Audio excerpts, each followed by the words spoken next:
اعوذ باللہ من الشیطان الرجیم بسم اللہ الرحمن الرحیم۔ بیان کیا جاتا ہے کہ بنی اسرائیل میں دو بھائی تھے، جن میں سے ایک مسلمان تھا اور دوسرا کافر تھا۔ دونوں دریا کے شکاری تھے۔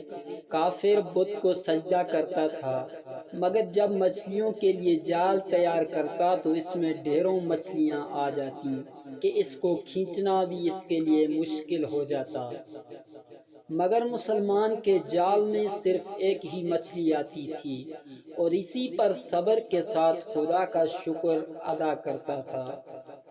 اتفاقاً ایک روز اسی مسلمان کی بیوی اپنے مکان کی چھت پر گئی تو اس کی نظر کافر کی بیوی پر پڑی، جو زیور اور بہترین لباس سے آراستہ تھی۔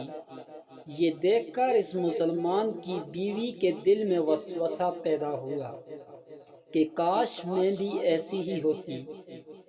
تو کافر کی بیوی بولی، تو اپنے شوہر کو اس پر آمادہ کر لے، وہ بھی میرے شوہر کے معبود یعنی بت کی عبادت کیا کرے، تاکہ تو بھی میری طرح مالدار ہو جائے۔ یہ سن کر مسلمان بھائی کی بیوی کچھ غم زدہ سی ہو کر نیچے آئی، اور جب اس کا شوہر گھر آیا تو اس نے بیوی کا حال متغیر دیکھ کر دریافت کیا، آخر کیا بات ہے جس سے تو اس قدر غم زدہ معلوم ہوتی ہے؟ تو وہ کہنے لگی، بس میاں، یا تو تم مجھے طلاق دے دو یا اپنے بھائی کے معبود کی عبادت شروع کر دو۔ یہ سن کر اس کے شوہر نے کہا، خدا کی بندی، تو خدا سے نہیں ڈرتی؟ ایمان کی دولت ملنے کے بعد یہ کفر کی باتیں کرتی ہے۔ تو عورت بولی، پس مجھ سے اب زیادہ باتیں نہ بناؤ، میں بھی دوسری عورتوں کی طرح اچھا لباس اور اچھے زیورات پہننا چاہتی ہوں۔ جب اس مرد مومن نے دیکھا کہ یہ عورت ضد پر اتر آئی ہے اور اس کا اصرار حد سے بڑھ چکا ہے، تو اس نے عورت کو تسلی دی، کہا، اچھا، گھبرانے کی ضرورت نہیں ہے، میں کل سے کاریگروں اور مزدوروں میں جا کر محنت کر کے تجھے روزانہ 2 درہم دیتا رہوں گا، تو اس سے اپنی حالت درست کر لے۔ یہ سن کر عورت کو کچھ تسکین حاصل ہوئی اور سویرے ہی وہ مومن مرد مزدوری کی تلاش میں نکلا، لیکن کسی نے اس سے حال تک نہ پوچھا۔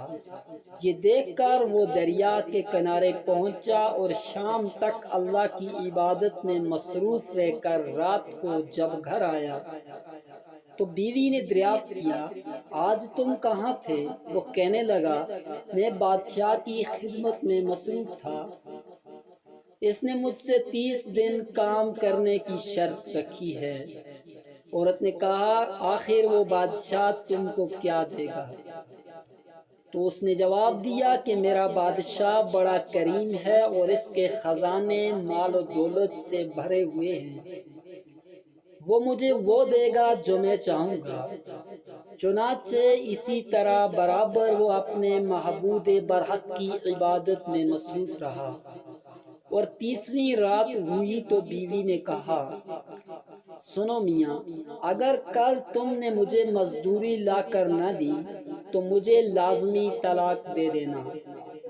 یہ سن کر اس کو اس قدر پریشانی لاحق ہوئی، اور 30ویں صبح کو اس نے ایک یہودی سے کہا، کیا تم مجھے مزدوری پر لگا لو گے؟